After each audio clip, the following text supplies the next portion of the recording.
Tolong guys, apa? Maif. Maif. Maif.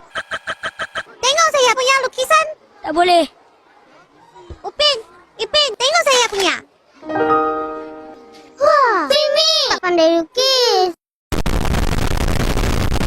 Hah? Wah. Mimi. Pandai lukis. Yalah, Mama. Mimi yang punya lukisan. Cikgu. Duduk. Senyap.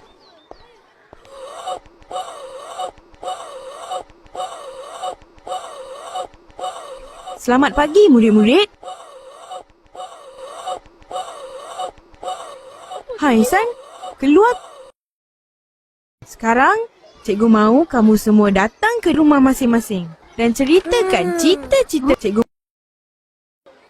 Hai San, ke depan.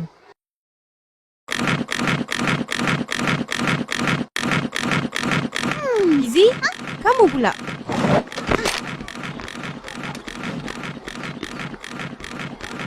Izzy, keluar.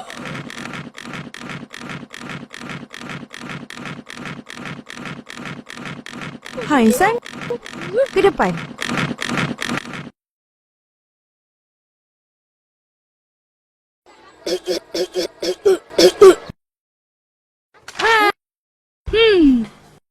Kita kembali bersama.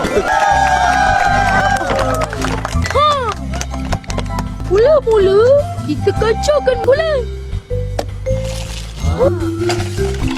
Lepas tu, masukkan dalam ketuha. Sekarang, dah siap. Oh, Ihsan nak jadi tukang masak yang terkenal. Tapi, kena kurangkan terkenal. Seelok-eloknya kita masak gula yang berkhasiat dan seimbang. Boleh Ihsan?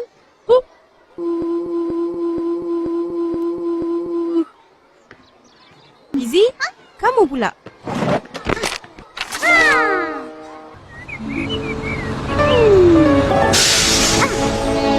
Kotornya.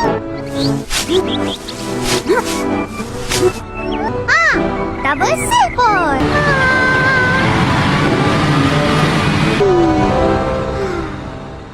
Kenapa Fizi nak jadi sampah? Yalah, bila sampah tak ada, semua tempat ada penyakit. Barulah sihat.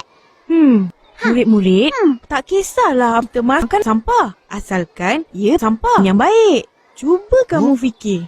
Kalau tak ada tukang makan sampah, siapa yang nak bersihkan sampah nanti? Jarjit, kamu pula. Ini dia. Cita-cita saya. Hebat kan? Hebat kan? Kau nak jadi pencuri? Kamu betul. Ya, betul. Mana ada? Apa dia nak buat tu? Nampaknya polis tersebut telah ditangkap oleh pihak tupai. Jarjit Singh melaporkan dari tempat pihak tupai merompak. Sepandai-pandai polis melompat, Jarjit Singh lagi pandai lompat. Kamu nak jadi wartawan, betul? Bukan. Teka lagi. Saya mau merompak. Hari-hari ditangkap oleh polis. Nanti kawan-kawan tengok. Ish,